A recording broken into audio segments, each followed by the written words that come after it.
Hey everybody, Anna J. Wollner here with Indie Author Chat, and I am so happy to have with me today CS Ratliff. If you would like to tell us a little bit about you. Well, like she said, I'm CS Ratliff. I'm a fantasy author, um, husband, father, veteran, martial artist, musician. Um, I started kind of playing around with ideas years ago about writing, but I never really thought that I would be able to publish a book, I guess. Um, and then I got into research and stuff, and then I found a way that I could actually do it. So I finally sat down to professionally, seriously write in 2019, and I wrote my first book in like 4 months. I had the idea for a long time, and I wrote it, and then I knew I wanted it to be a series. So then I turned it into a series, and now I'm writing book four, and it'll be the last one in this series. But I have a lot of other plans going forward with it. I got two books in the series published. One of them is getting ready to come out on March 1st, the third book. So I'm pretty Yes. excited for that one. And then I wrote a guidebook. It's called Stand Your Ground. It's to teach people how to fight or how to write action and fight scenes better. Because I found when I became a writer that was something a lot of people struggled with, and that was something that became very easy to me. Being a martial artist, and I was in the military for 4.5 years, so action scenes came very easy to me, and a lot of people it doesn't. So I wrote a guidebook on that, and that's helped out a lot of people too. But fantasy, I think, is definitely it's always going to be my calling. It's always been my calling as far as reading goes. Um, the first, well, the first major book that I read that I knew I fell in love with it, and I knew that fantasy books is what I always wanted to read was Aragon, Christopher Paolini, and I read ever the since then, Aragon series. I loved it. yeah, it's my favorite series. And ever since I read that, I fantasy is about the only thing I really wanted to read. I've read a lot of stuff in between there, and especially as I've gotten older. But yeah, fantasy is always where it's going to be for me, I think. Yeah, I completely agree. There's something about being able to create worlds that are specifically your own with your own rules and your own. You don't have to kind of follow the traditional story writing rules that you would with, say, a political thriller or a medical thriller or a historical romance or something like that. With Yeah, fantasy, you get to create anything that you want. Anything goes. They're your own rules, that's true. which I think is that's part of why I like it. so. You have the Narium Saga, which follows a young man, Rainier, on quite the journey. In the Lightning Rod, which is the first book, we see him come to know his new powers, which deal with weather. Can you tell us a bit about that and maybe some of the inspiration behind them? A big part of inspiration always come from my love of lightning and thunder, my fascination with it. There's something that is both chaotic and beautiful about it, and it's always been my favorite thing about nature. And I knew that when I started to write a book that I wanted my main character to be able to control that. And what I didn't really have planned out was how or everything else in the world. But I knew that was the one thing I knew. I knew I wanted him to be able to control lightning. And so I sat down to write it, and I figured I would just make it an element, as we have an elements of earth, wind, fire, and water. In the world of Narium, they have those four elements plus lightning, light, and shadow. So in the beginning of the book, he's only 16 years old, and he believes that magic is a myth. I mean, it's pretty much how it is, in our world. Magic is something that is supposed to be dreamed up in fairy tales and stuff like that. And when he is struck with lightning, then he starts learning that he has this ability to create and control and manipulate lightning and everything that goes with that. He quickly falls into the world of magic and realizes that it's all real and it's all very dangerous. And he has to trek across Scythistine, which is the kingdom he's from, to get to the Empire, which is the main city. It's the main capital. It's where he needs to go to learn to control it.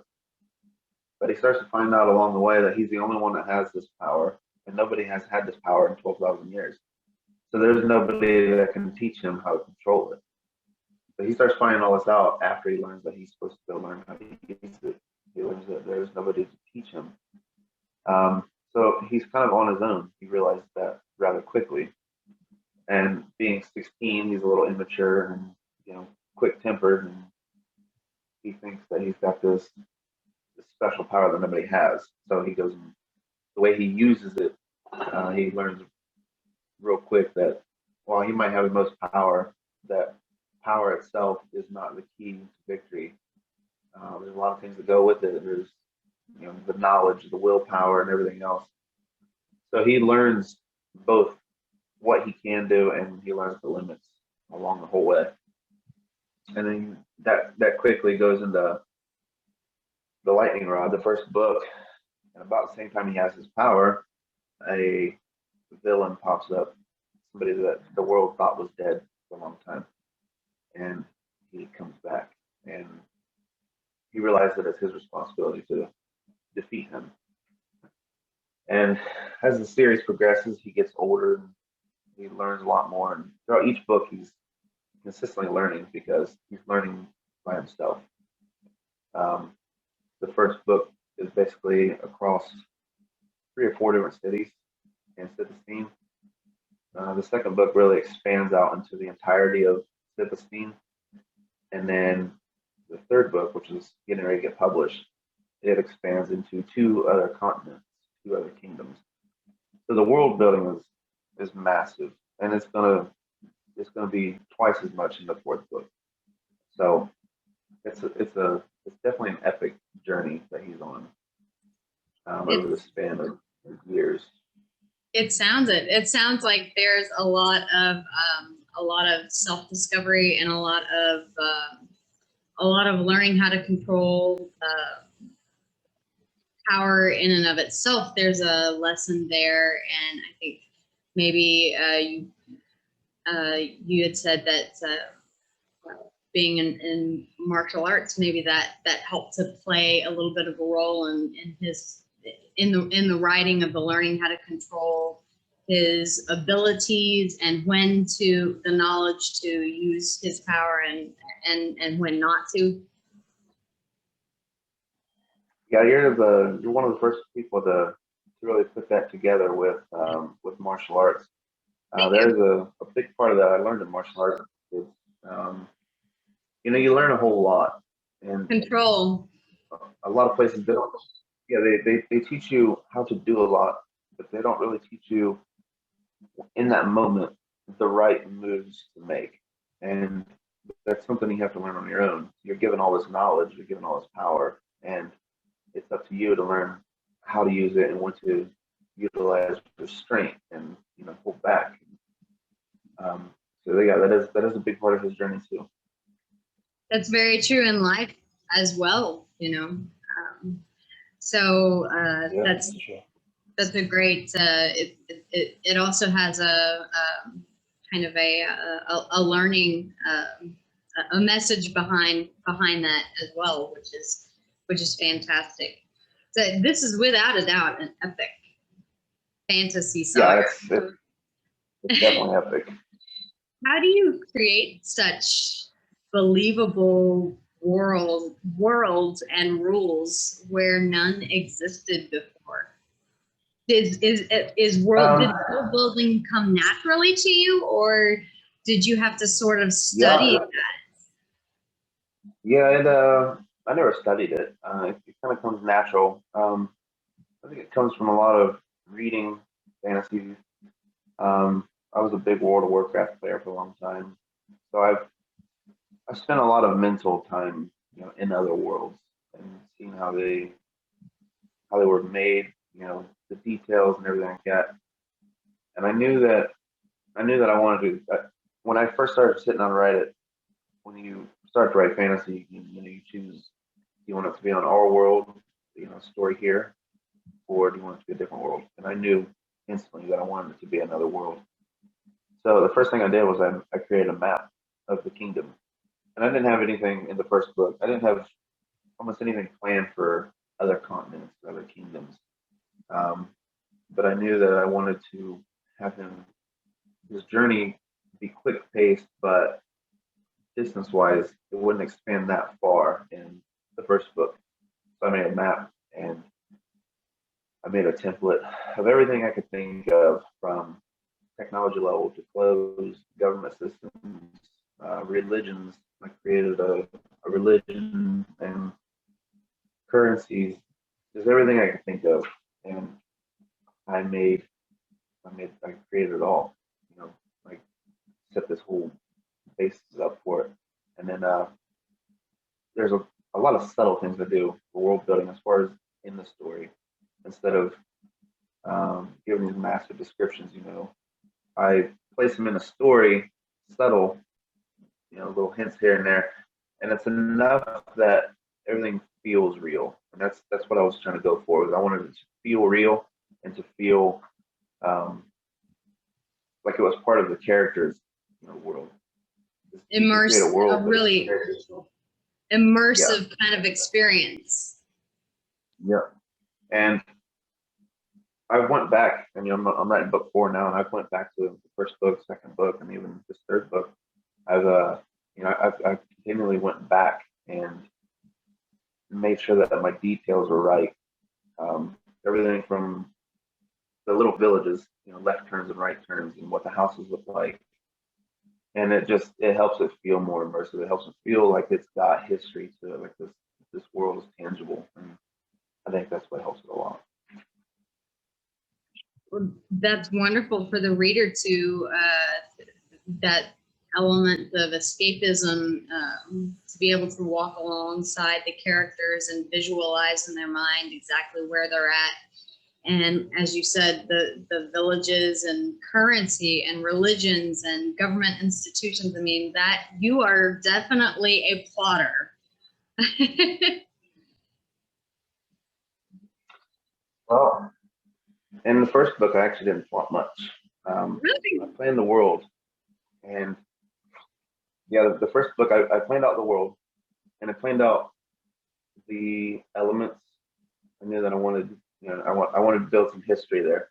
But as far as the first story goes, the entire quest of the first book, I didn't really plot that at all. That was all kind of written on the fly, and I think that helps a lot too. There's a balance between plotting and pantsing that I think a lot of writers ask, are you one or the other? And then you have this hybrid way in between.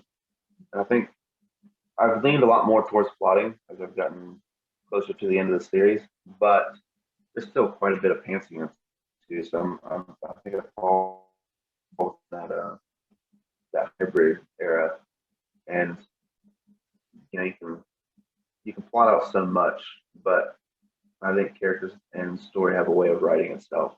At least for me, it does. So in the first book, a lot of it just kind of happens. I agree. That's so funny that you say that, because someone came up with the term a plantser. So it's kind of a cross between being a plotter and a pantser. And I guess, for the majority of writers, I guess that's kind of where we fit in. I've always considered myself a pantser, but at the same time, I do have an idea of where I want to start and where I want to end, and certain key things that need to be included in the story. So that's a bit of plotting. So I guess you could say I fall somewhere in the middle, I've decided now. Yeah. But That's you're right. the neat thing about writing. I'm sorry? There's oh, so that's the neat thing about writing is there's no like set way of going about writing a story. I know some authors they start at the end, and some of them start at the beginning, some of them start in the middle, some of them jump from chapter to chapter consecutively, and there's so many different ways of doing it, and there's no right or wrong way of going about writing. That is one of the exciting things about being a writer is just being able to jump in and do it your way. And that's what makes every story and every voice and every writing style completely unique. We're all different in the way that we approach the writing process. So, and yours just naturally made itself known from the first book. And the third book in the series, The Tempest Fate, it's available now, by the way, for pre-order, and it releases on March 1st. Can you give us any idea about Rainier, what challenges he'll be facing? That can you give anything away without giving anything away? I can give some things away. I'll say this: in the first book has a lot of that childish humor that Rainier has. In the second book, went a lot darker and very story driven. The second one, and this third one, I wanted it to be a lot more character, more so than story. I wanted. Oh, you breaking up a I little wanted bit. to really get to know the characters a lot more. So the third one has a lot. What's that? Sorry, I said you were breaking up just a little bit, talking about the second book. Oh, the second book, it went a lot darker, and Okay. that was for the story, I think, and it shaped Rainier a lot. And there are events at the end of the third story, or the second story, that I can't give away without spoiling it, but it leaves Rainier in an unknown place. I'll say that. And the third book starts out. There's a time jump of 9 months, and there's 9 months that he spent on his own. Well, not really on his own, but not with any of his friends and family that he spent time with for the last year and a half in the first two books. So while he's away, the villain of the third story has completely taken over his entire kingdom with plans of taking over the rest of the world. And the power level that he's at is unlike anything that Rainier has had to face before. The first book, he had a villain that was powerful and magic. The second villain was brilliant. And so he's had to face both of those. And now in the third one, he has to face somebody that's significantly more powerful than anybody else he's ever faced. And he's smart. He's brilliant. So as far as challenges go, he has a lot of challenges of using his mind a lot more. He has to think a lot more. He learns that he needs to slow down and make the right choices instead of rushing into battle. And he definitely becomes more adult-like in the third book. It's a lot lighter than the second book in tone, but it's by far the most emotional book I've written.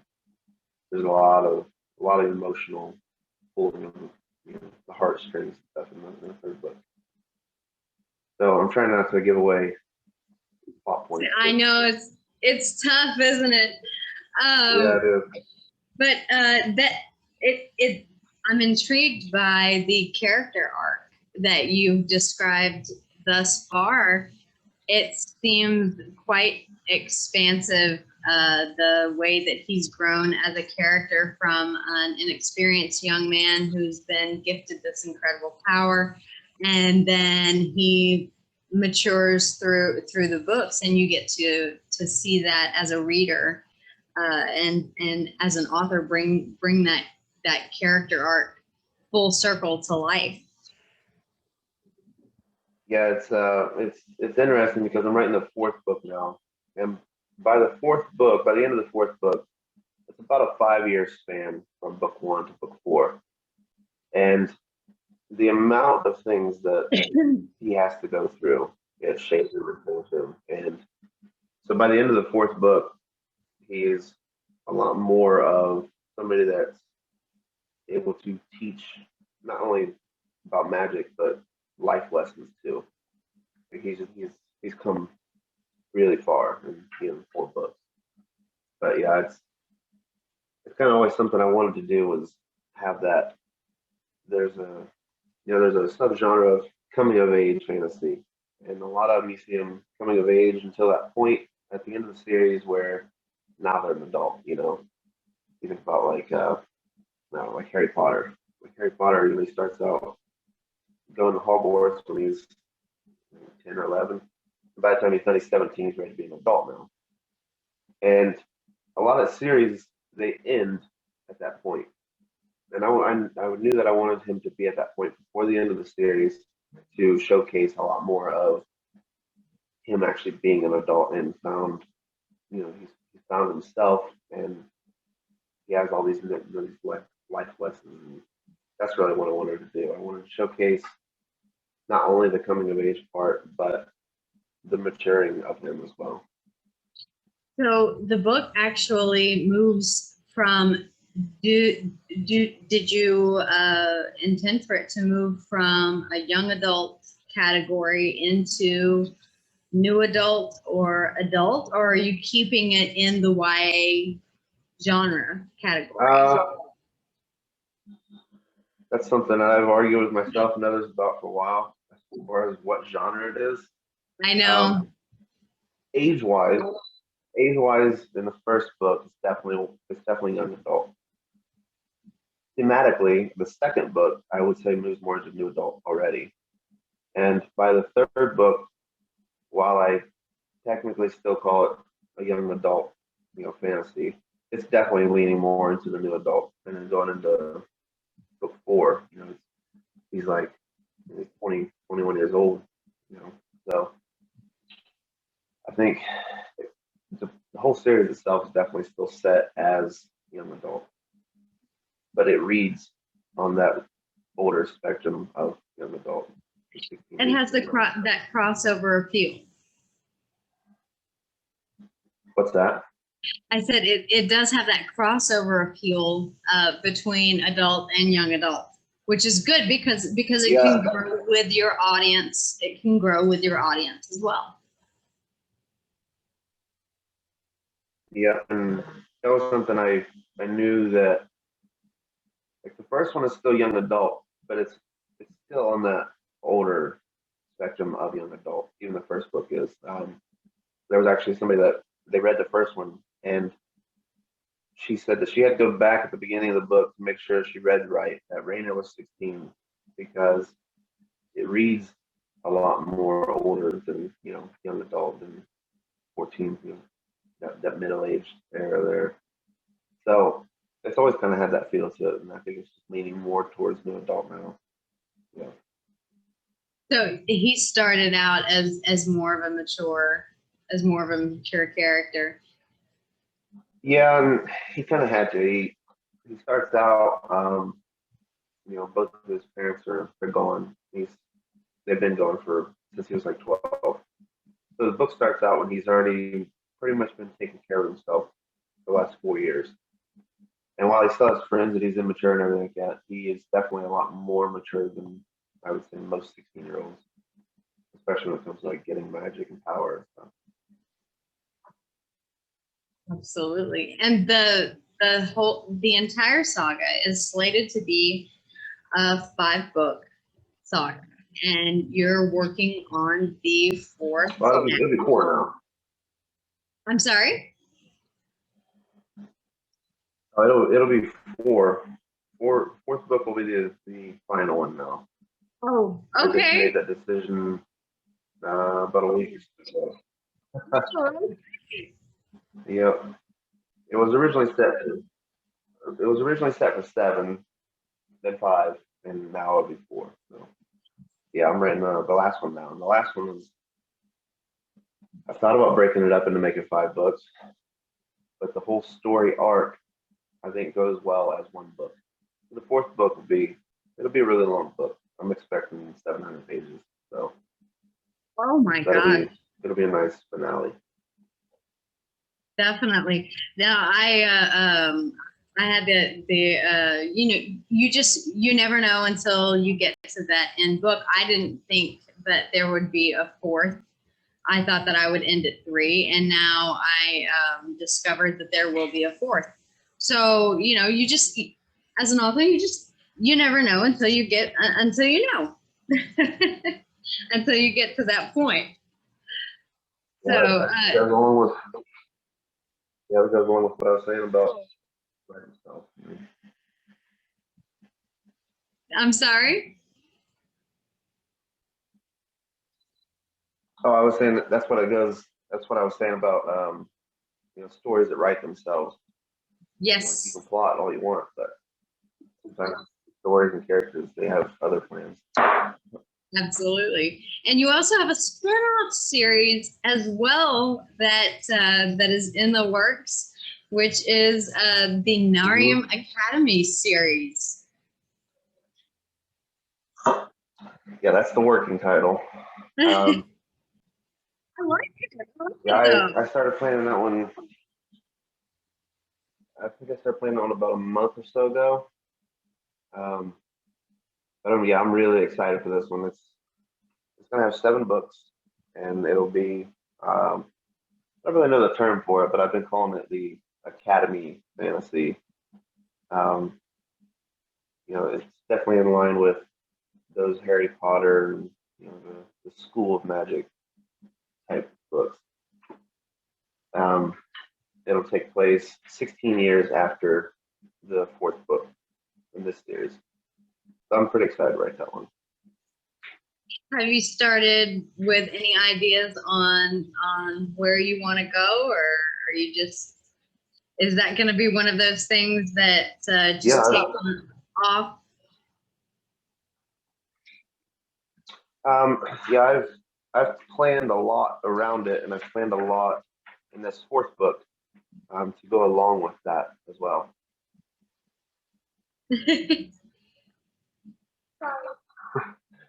I've planned a lot in this 4th book to help set up the Narium Academy.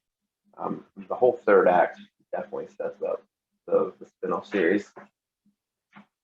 Gotcha. No worries. Sorry.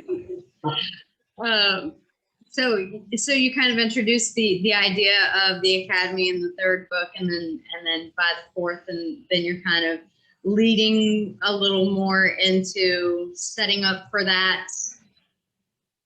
Yeah, in the 4th book, I don't want to give away too much. Right. The 4th book, it definitely sets up the permanence of the school. So going into the new one, it'll be 16 years after the school started. So by then it's got a lot of its kinks worked out, I should say. But it's still going to be a fresh school.